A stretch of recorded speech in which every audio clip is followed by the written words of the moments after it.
Qui est victorieux du monde? N'est-ce pas celui qui croit que Jésus-Christ est le Fils de Dieu?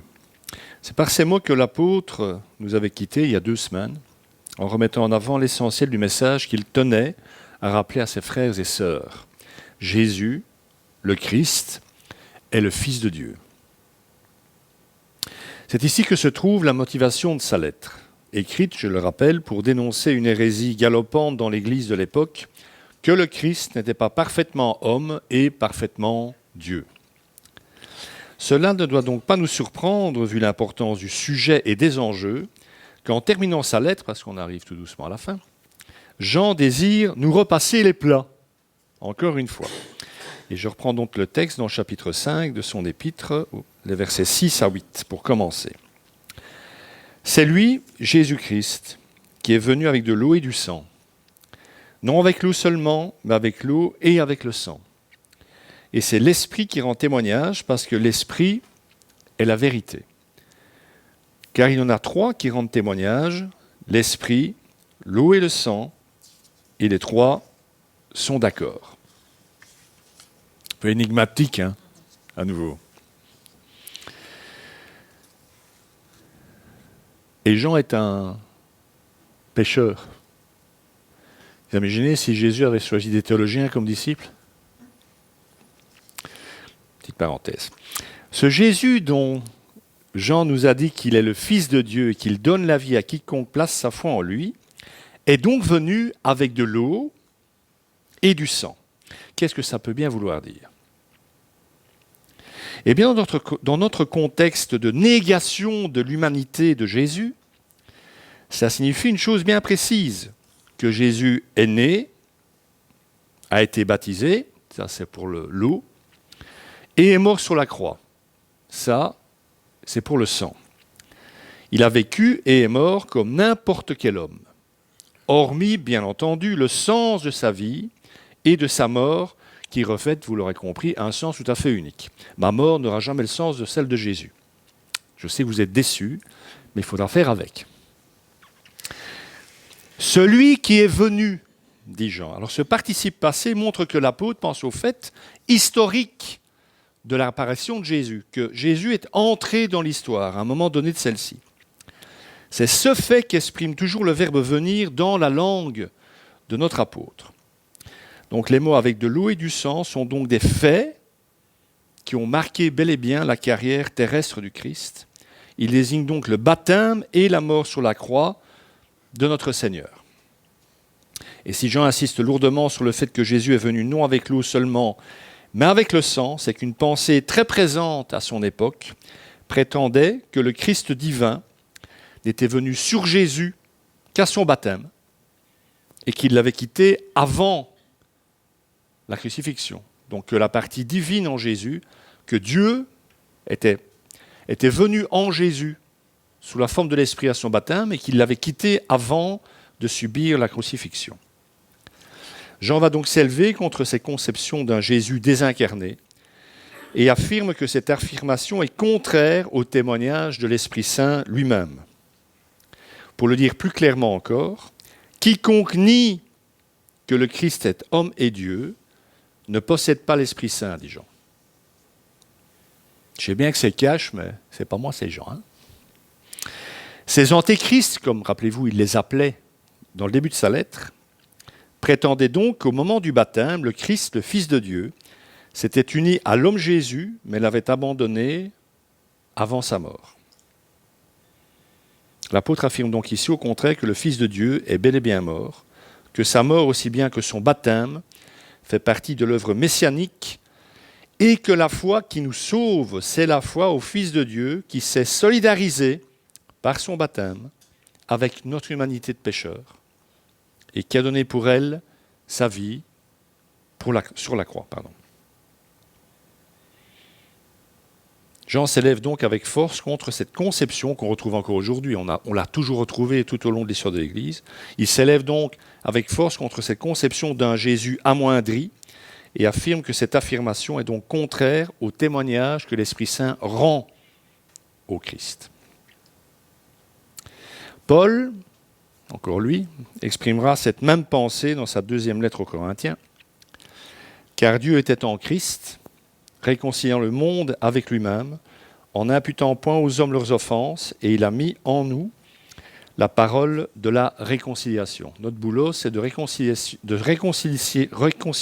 j'y arriverai, le monde avec Dieu au travers de la mort du Christ et de sa résurrection.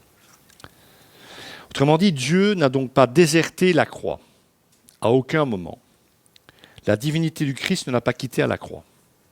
Ça épaissit le mystère, nous sommes bien d'accord. C'est bien pour ça que certains ont dit qu'il ne l'avait reçu qu'à son baptême et qu'il s'en était départi avant qu'il ne meure en croix. C'est plus facile à intégrer. Là, on dit Dieu était en croix, aussi avec le Christ, avec son humanité. Ça complexifie la donne, mais est-ce que c'est vraiment un problème que Dieu soit aussi complexe que ça? Moi, ça aurait plutôt tendance à me rassurer. On a toujours tendance à ramener Dieu à notre échelle. Hein. C'est très humain, pour le rendre plus compréhensible. Il faut le laisser où il est, comme il est surtout, et le laisser lui nous enseigner ce qu'il est et comme il est. Alors ce que Jean affirme, on peut dire, enfin Jean il débloque, non, ce que Jean affirme, rappelez-vous, il l'a vu. Il était au pied de la croix. C'était le seul mec d'ailleurs, hein, rappelons-le, au pied de la croix. Certains féministes diront d'ailleurs que c'était son côté féminin qui était présent au pied de la croix. Ça, c'est de la très mauvaise théologie. Il a d'ailleurs commencé sa lettre, rappelez-vous, en affirmant qu'il avait été témoin privilégié de la vie du Christ, qu'il l'avait vu, et non seulement vu, qu'il l'avait aussi touché, et surtout qu'il l'avait entendu. Alors avec toute cette dimension que le verbe écouter ou entendre peut avoir dans la pensée hébraïque. Hein. Rappelez-vous, c'est le chemin Israël, hein, quand même. Écoute, c'est intéressant, ça. Écoute, ô Israël, ton Dieu l'Éternel est un. Ça, c'est ce qui concerne l'homme Jésus. Pour ce qui est du Jésus divin, on peut s'appuyer sur le témoignage de Pierre. Lorsqu'il écrit dans sa deuxième lettre, « En effet, ce n'est pas en suivant des fables habilement conçues que nous vous avons fait connaître la puissante venue de notre Seigneur Jésus-Christ. Mais c'est après avoir vu sa majesté de nos propres yeux. De nos propres yeux. Oui, il a reçu de Dieu le Père honneur et gloire quand la gloire magnifique lui a fait entendre une voix qui disait « Celui-ci est mon Fils bien-aimé qui a toute mon approbation. » Cette voix, nous l'avons nous-mêmes entendue. On retrouve cette dimension de voir et d'entendre. Hein. Nous l'avons nous-mêmes entendu venir du ciel lorsque nous étions avec lui sur la sainte montagne.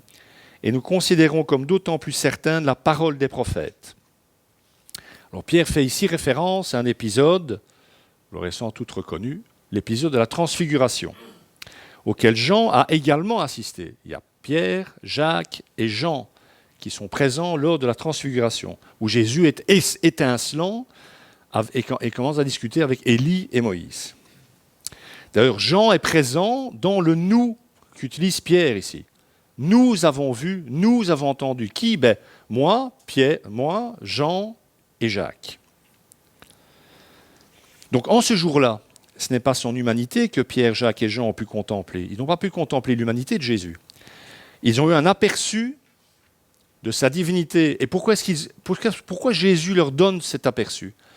Parce qu'il va mourir peu de temps après. Et il sait que la foi de ses disciples va flancher. Ils doivent conserver dans le cœur et dans l'esprit ce qu'ils ont vu à ce jour-là. Ça va les aider à passer ce temps terrible, ces 2 jours, qui, à mon avis, fait plus de 24 heures dans leur cœur, hein, où Jésus est mis en terre le vendredi et ressuscité le dimanche. Il y a le vendredi soir, il y a le samedi à passer. Hein. Quand tout votre monde s'écroule, 2 jours, c'est énorme. Hein. C'est énorme. C'est donc un aperçu de sa divinité, de sa gloire, cette gloire qu'il a quittée pour venir par amour nous sauver. Alors certains pourraient encore néanmoins répliquer qu'il ne s'agit ici que du témoignage d'hommes. Donc, quelque part, sujet à caution. C'était que des hommes. Hein. Qu'à cela ne tienne, Jean va à présent faire appel à quelqu'un dont le témoignage sera beaucoup plus difficile à réfuter, puisqu'il s'agit du témoignage du Saint-Esprit. L'eau et le sang rendent témoignage au Fils de Dieu quant à son humanité, Mais l'Esprit aussi était présent, et au baptême de Jésus, et à sa mort à la croix. L'Esprit donc rend aussi témoignage de la réalité du Christ. Vous savez comme moi, il n'y a pas de conversion sans que l'Esprit Saint n'intervienne. C'est l'Esprit Saint qui convainc de mort et de péché. Et à la croix, l'un des deux hommes condamnés avec Jésus s'est bel et bien converti. Un des deux brigands, des deux larrons, des deux assassins, parce que c'était probablement des zélotes, un des deux hommes présents avec Jésus s'est converti. Preuve que l'Esprit Saint était présent à la croix. De plus, rappelons-nous que le ministère terrestre de Jésus fut placé dès son baptême sous l'égide du Saint-Esprit. Dès que Jésus sort de l'eau lors de son baptême, l'Esprit Saint, sous la forme d'une colombe, descend sur le Christ. Et juste après, c'est l'Esprit Saint qui intime, je vais envie de dire, l'ordre à Jésus d'aller au désert pour y être tenté. C'est donc Dieu lui-même, en tant qu'Esprit, qui rend témoignage à Jésus. Mais Dieu, en tant que Père, le fait aussi en étant présent au baptême de son Fils. Il n'y a pas que l'Esprit Saint qui est présent. Il y a le Père. On reprend le texte. Dès qu'il fut baptisé, Jésus sortit de l'eau. Alors le ciel s'ouvrit, comme au moment de la transfiguration d'ailleurs, et il vit l'Esprit de Dieu descendre comme une colombe et venir sur lui. Au même instant, une voix fit entendre du ciel ces paroles.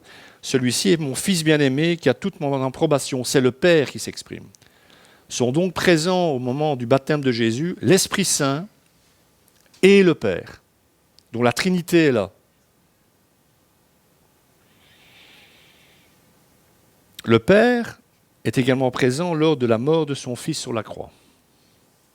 Je reprends ce passage dans l'Évangile de Luc. Rappelez-vous, la dernière phrase qu'il prononce dans l'Évangile de Luc, c'est « Père, je remets mon esprit entre tes mains ». On ne remet pas son esprit entre les mains de quelqu'un qui n'est pas là. C'est aussi bête que ça. Si vous agonisez sous votre lit, je serai là pour recevoir votre dernière confession. Mais si je reçois cette confession, c'est que je suis là. Ça va pas trop dur pour vous? Ça va, c'est bon? Jésus lui-même exprimera le fait que le Père, les prophètes, les Écritures et ses œuvres lui rendent témoignage. Relisez, on ne va pas prendre le texte, ce serait trop long. Il y a quand même plus d'une vingtaine de versets. Relisez le chapitre 5 de l'Évangile de Jean, surtout la fin chapitre 5 de l'Évangile de Jean, surtout la fin du chapitre, où Jésus dit « Le Père rend témoignage de moi, mes œuvres rendent témoignage de moi, l'Esprit Saint rend témoignage, tout ça rend témoignage de moi, et vous ne croyez toujours pas, quoi. Et vous demandez toujours que je fasse des trucs en plus. » Enfin, c'est pas comme ça que c'est dit, mais c'est l'idée.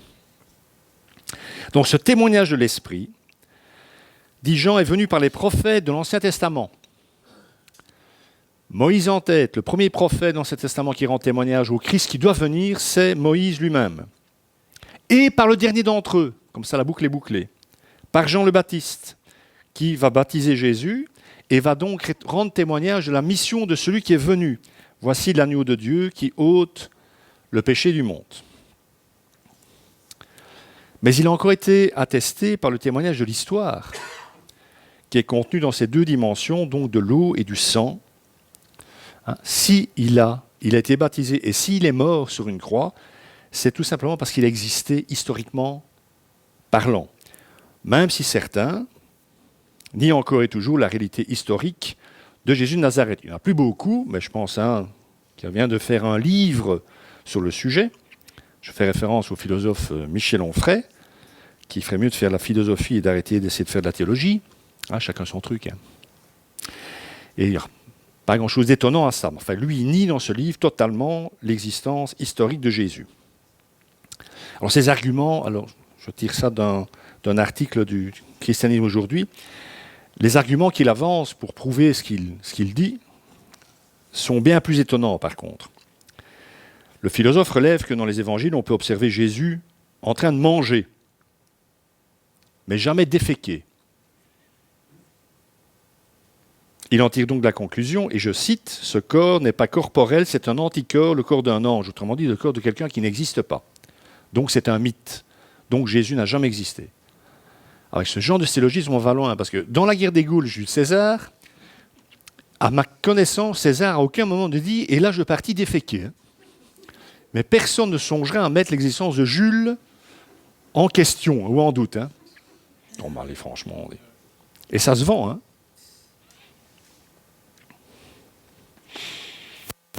Autrement dit, Jésus, pour Onfray, n'est qu'une idée. D'ailleurs, c'est le titre du livre. Création ou existence, ou peu importe, d'une idée. Je ne me rappelle plus exactement le titre, parce que je ne compte pas lire le livre, vous aurez compris. Les journées n'ayant que 24 heures et j'ai approximativement 62 bouquins encore à lire, je ne vais pas m'amuser à lire ça. Alors chacun appréciera, les historiens compris. Même les plus grands historiens athées spécialisés en l'Antiquité ne remettent plus en doute l'existence historique de Jésus. Du reste, ils remettent tout en doute à côté de ça, bien sûr. Pour eux, Jésus n'est pas le Fils de Dieu, il n'est pas Dieu, etc. Ils sont pas croyants, on peut comprendre. Mais historiquement, plus aucun historien ne nie l'existence historique de Jésus. Le baptême et la crucifixion du Christ ont donc été avérés par de nombreux témoins. Nous n'avons donc aucune raison de douter du témoignage des hommes qui y ont assisté, et encore moins de celui, plus grand encore, de Dieu lui-même, puisque c'est l'Esprit qui rend témoignage de tout cela, dit l'apôtre Jean. Il remet surtout le témoignage de l'Esprit en avant. Alors il faut peut-être préciser quand même que Jean entend par l'Esprit, avec un E majuscule, non pas la vie spirituelle du croyant, mais l'Esprit de Dieu tel qu'il a agi dès la Pentecôte, dans le cœur des disciples de Christ pour les régénérer. Ça va tout changer. Hein. Pierre qui se planque depuis 3 jours avec les autres, il reçoit l'Esprit Saint, qu'est-ce qu'il fait? Mes frères, il prêche. Hein. Donc si je n'avais pas l'Esprit Saint, je ne serais pas en train de faire ce que je suis en train de faire. Donc moi, le fait de prêcher, ça prouve que j'ai l'Esprit Saint. Ça pouvait être aussi simple. En faisant de la vie et de la mort de leur sauveur, les moyens de produire en eux une vie nouvelle. C'est donc l'Esprit Saint qui produit cette nouvelle vie dans le cœur des disciples et qui leur permet de prêcher, de faire tout ce qu'ils ont fait pendant plusieurs années avant de mourir, pour la plupart d'entre eux, martyrs. Donc en créant cette nouvelle vie et en l'entretenant dans le cœur des disciples, l'Esprit rend témoignage de l'efficacité de l'œuvre du Christ. Donc il atteste à travers les disciples de l'existence du Christ et de son salut, le salut qu'il apporte aux yeux du monde, et en même temps, il ne fait pas que ça.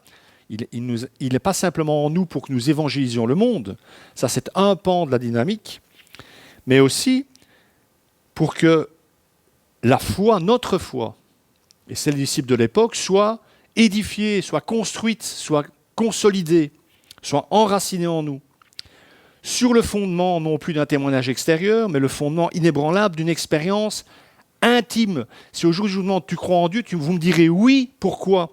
Parce que vous l'expérimentez.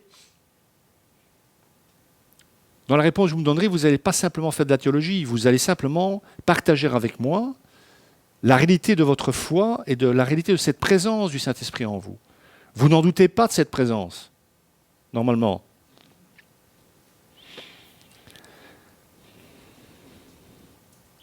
Et, dit Jean, ce témoignage est rendu avec puissance, est irrésistible parce que, dit-il, l'Esprit est la vérité et on ne peut pas aller contre la vérité. Ou alors on est de mauvaise foi.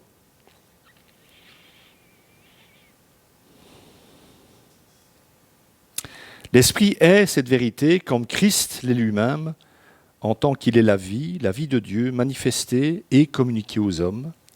Et par conséquent, cette réalité de la vie réelle, profonde, que Dieu seul peut donner, constitue la réalité suprême.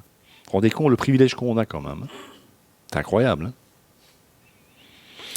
On continue, on va encore faire quand même 4 versets, si vous le voulez bien. Si nous recevons le témoignage des hommes, reconnaissons que le témoignage de Dieu est plus grand, car c'est le témoignage de Dieu, celui qu'il a rendu à propos de son Fils. Celui qui croit au Fils de Dieu possède ce témoignage en lui-même. Celui qui ne croit pas Dieu fait de lui un menteur. Forcément. Si on ne croit pas ce que Dieu dit, on fait de Dieu un menteur. Puisqu'il ne croit pas au témoignage que Dieu a rendu au sujet de son Fils. Or, voici ce témoignage. Dieu nous a donné la vie éternelle. Et cette vie est dans son Fils. C'est celui où on peut la trouver, si vous préférez. Celui qui a le Fils a la vie, celui qui n'a pas le Fils de Dieu n'a pas la vie. Le Fils de Dieu, dans la conception des apôtres, dans la conception du Nouveau Testament. Un Christ pleinement Dieu, pleinement homme. Si vous avez un Christ purement humain, vous n'avez pas ce Christ-là. Et si vous croyez en un Christ qui n'a fait qu'une forme d'humanité, donc les monophysites, il est en fait uniquement Dieu, vous n'avez pas le bon Christ non plus.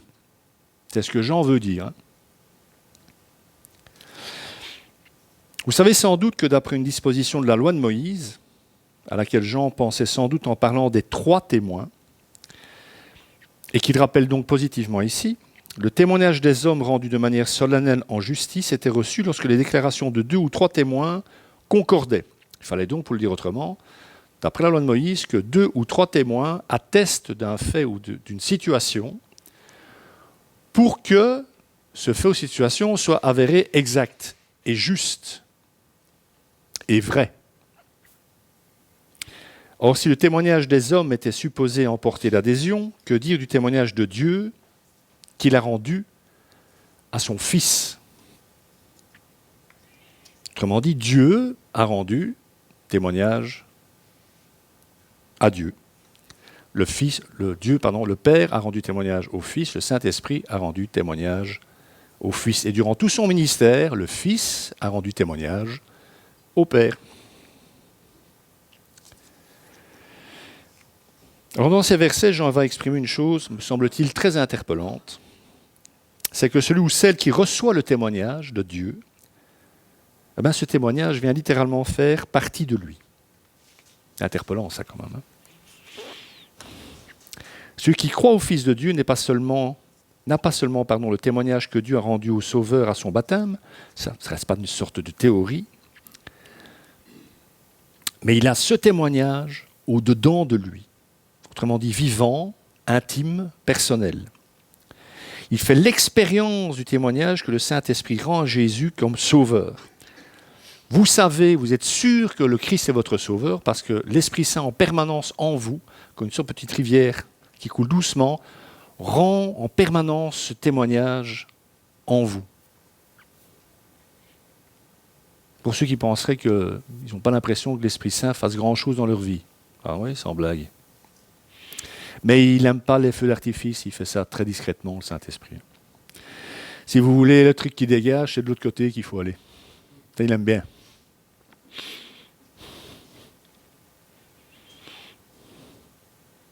Donc la personne qui reçoit ce témoignage vivant du Saint-Esprit, ce témoignage que l'Esprit rend à Jésus-Christ comme sauveur, aucune opposition ne serait l'ébranler, aucun doute ne pourrait faire défaillir sa foi. Alors toutes les autres preuves peuvent avoir de leur utilité pour consolider la foi, bien sûr. Mais la personne en question n'en a plus besoin pour son salut, car il ne peut plus douter de ce qu'il expérimente lui-même au quotidien. Ça s'appelle la sanctification, en fait. Vous êtes de plus en plus convaincu de ce que vous croyez depuis le départ, depuis le premier jour, le jour X de votre conversion. Et c'est parce qu'il expérimente cette réalité au quotidien qu'il sait que c'est le cas également pour les frères et sœurs auquel il écrit que Paul peut dire, rappelez-vous en Romains 8,16, « L'Esprit Saint même rend témoignage à notre esprit que nous sommes enfants de Dieu. » Paul dit, l'Esprit vous dit que vous êtes des enfants de Dieu. C'est vrai, non? Vous doutez que vous êtes un enfant de Dieu? Levez la main.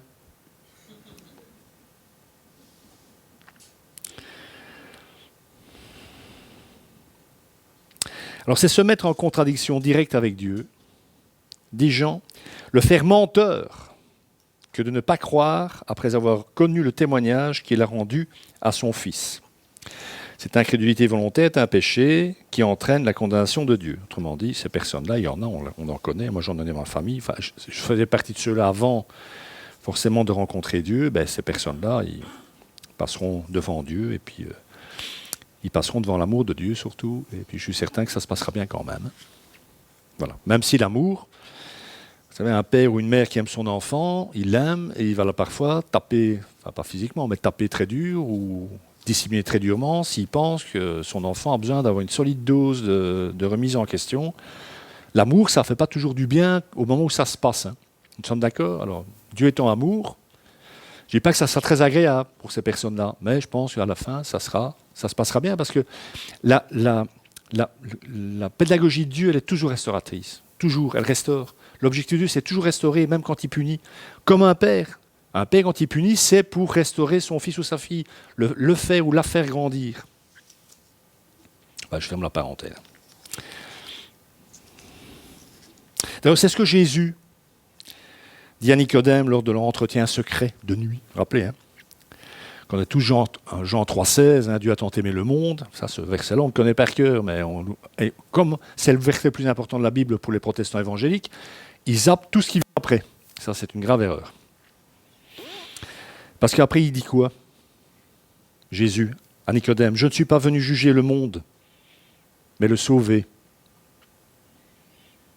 Mais, il continue, « Mais celui qui ne croit pas en moi est déjà jugé, car il ne croit pas en moi et en celui qui m'a envoyé. Il ne croit pas en l'amour de Dieu pour lui. Donc il est jugé. » Quelqu'un qui ne croit pas en l'amour de Dieu, il vit sa vie ici déjà sans Dieu. Mais c'est terrible. Enfin, nous, on sait ce que c'est terrible de vivre sans Dieu parce que nous avons Dieu. Nous pouvons faire la différence entre les deux. La personne en question, elle est en souffrance perpétuelle parce qu'elle n'a pas Dieu dans sa vie. Elle est déjà jugée à travers ça. Si vous cherchez l'enfer, cherchez-le sur la terre déjà. Commencez par là. Il y a des gens qui vivent des vies mais infernales, hein, dans le sens premier du terme. Donc ce témoignage dont Jean indique le magnifique contenu n'est pas autre donc que celui dont il a parlé jusqu'ici. La différence, la seule, même s'il n'y a pas de différence en fait, c'est qu'ici il le considère d'un autre point de vue, en l'occurrence à partir de l'expérience que les croyants en font. Nous avons chacune une expérience du salut. Et pour tous ceux qui font cette expérience, le témoignage que Dieu rend est irrécusable, évident, parce qu'il porte sur un fait actuellement accompli en eux. Vous êtes à Dieu, vous êtes des enfants de Dieu, c'est fait, c'est bon, bingo, jackpot. Et ça grandit en vous, ça, cette certitude.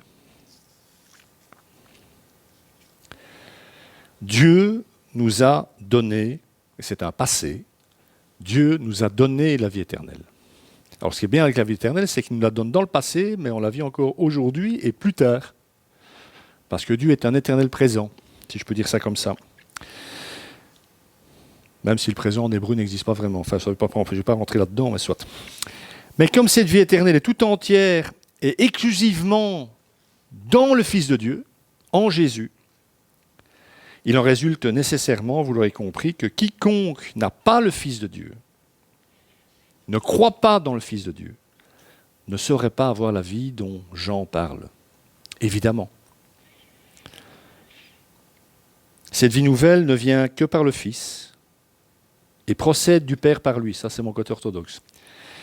Partant de là, ne pas croire dans le Fils, ne pas placer sa foi dans le Fils, c'est manifester qu'on ne possède pas la vie.